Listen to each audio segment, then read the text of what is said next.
আজকের রেসিপি পানি ফুলকি বা বেসন ফুলকি। কুরিয়াস কুকবুকে সকলকে স্বাগত জানাই।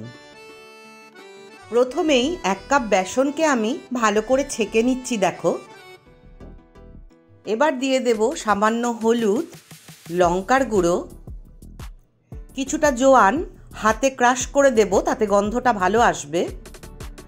দিয়ে দিলাম পরিমাণ মতো নুন, দিয়ে শুকনোই মিশিয়ে নিয়ে আমি একটা পেস্ট বানিয়ে নেব। অল্প অল্প করে জল দিয়ে একটা ঘন পেস্ট আমি বানিয়ে নেব। পেস্টটা বানানো হয়ে গেলে আমি 20 মিনিট মতো ঢেকে রেখে দিয়েছিলাম। তারপরে আমি ভালো করে ফেটিয়ে নিচ্ছি। দেখো আমি কতক্ষণ ফেটাবো, তবে ফেটানোটা ঠিক হবে সেটাও আমি তোমাদের দেখিয়ে দেব। একটা বাটিতে জল নিয়ে বেসনটা তার উপরে দিলে দেখো ভেসে থাকবে। এবার নিয়ে নিয়েছি ধনে পাতা, কারি পাতা, আদা, কাঁচা লঙ্কা আর পুদিনা পাতা। এগুলো দিয়ে আমি একটা গ্রিন পেস্ট বা গ্রিন চাটনি তৈরি করে নেব।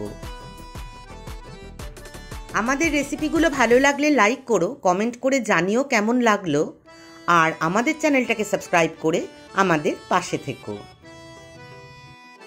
এবার একটা বড় বাটিতে আমি 1 লিটার জল নিয়ে নিলাম। এবার যে গ্রিন চাটনিটা বানিয়ে রেখেছি সেটা ওই জলের মধ্যে দিয়ে আমি এই যে পানি ফুলকি তৈরি করব তার পানিটা তৈরি করে নিচ্ছি।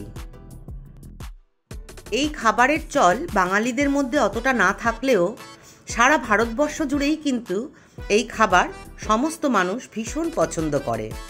আমারও খেতে খুব ভালো লাগে, তাই তোমাদের সাথে শেয়ার করলাম। দেখো দিয়ে দিচ্ছি বিট লবণ, বেশ খানিকটা তেঁতুল আমি জলে ভিজিয়ে রেখেছিলাম, তার দেখো তেঁতুলের জলটা এবার এর মধ্যে মিশিয়ে দেব। এই জলটা দুর্দান্ত টেস্ট হয়, তোমরা অবশ্যই একবার করো। ফুচকা বানালে বাড়িতে এইভাবে তোমরা জলটা বানাতে পারো। দিয়ে দিচ্ছি পাতিলেবু, টকটা দেখে বুঝে, নুনটা দেখে বুঝে, ঝালটা দেখে বুঝে দিতে হবে। এবার কড়াইতে তেল গরম করে নেব। তারপর ফেটিয়ে রাখা বেসন দিয়ে খুব ছোট্ট ছোট্ট করে বড়ার মতন ভেজে নেব। এটাই হচ্ছে পাকোড়ি। তারপর দেখো এই পাকোড়িগুলো আমি কিভাবে ভাজি। তেলে পাকোড়িগুলো পড়ার পর প্রথমেই কোনো চামচ না ইউজ করে প্রথমে নাড়িয়ে দেখে নিতে হবে তলাটা ছেড়েছে কিনা। তারপর আস্তে আস্তে উল্টে গোল্ডেন কালার করে ভেজে নিতে হবে। সামনে দোল আসছে, সারা ভারতবর্ষ জুড়ে এটা দোলের খাবার হিসেবে কিন্তু খাওয়া হয়। তোমরাও একবার করে খেতে পারো, আর বিকেলের নাস্তাতেও এটা দুর্দান্ত লাগে। দেখো আমি গোল্ডেন কালার করে ভেজে নিয়েছি। এইবার আমি একটা থালায় তুলে রাখবো। দেখো কত নরম হয়েছে পাকোড়াগুলো, একদম সফট হবে।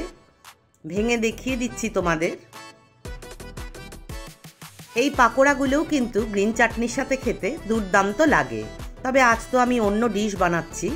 পাকোড়াগুলোকে আমি ওই জলটার মধ্যে, সবুজ যে জল বানিয়েছি ফুচকার জলের মতন, তার মধ্যে দিয়ে বেশ কিছুক্ষণ ঢাকা দিয়ে রেখে দেব।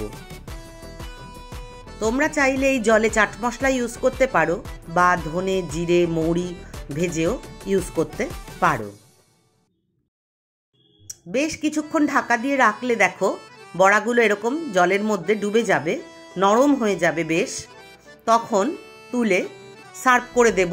অনেকটা জলের সাথে কয়েকটা বড়া ছড়িয়ে দেব, ধনে পাতার কুচি দিয়ে দেব, কাঁচা লঙ্কা কুচি, তোমরা চাইলে এখানে শুকনো লঙ্কার গুঁড়োও ইউজ করতে পারো। দিয়ে দেব পেঁয়াজ কুচি। আমি খুব ঝাল এখানে দিইনি, তোমরা চাইলে লাল লঙ্কার গুঁড়োও এখানে ইউজ করতে পারো। দেখো সাজিয়ে তৈরি হয়ে গেছে। আমি চাট মশলা বা ভাজা মশলা দিয়ে এটা বাটি করে সার্ভ করে দেব। আমার বাড়িতে এটা সকলে ভীষণ পছন্দ করে। তোমরাও জানিও বানিয়ে যে তোমাদের বাড়িতে সকলে কেমন খেলো।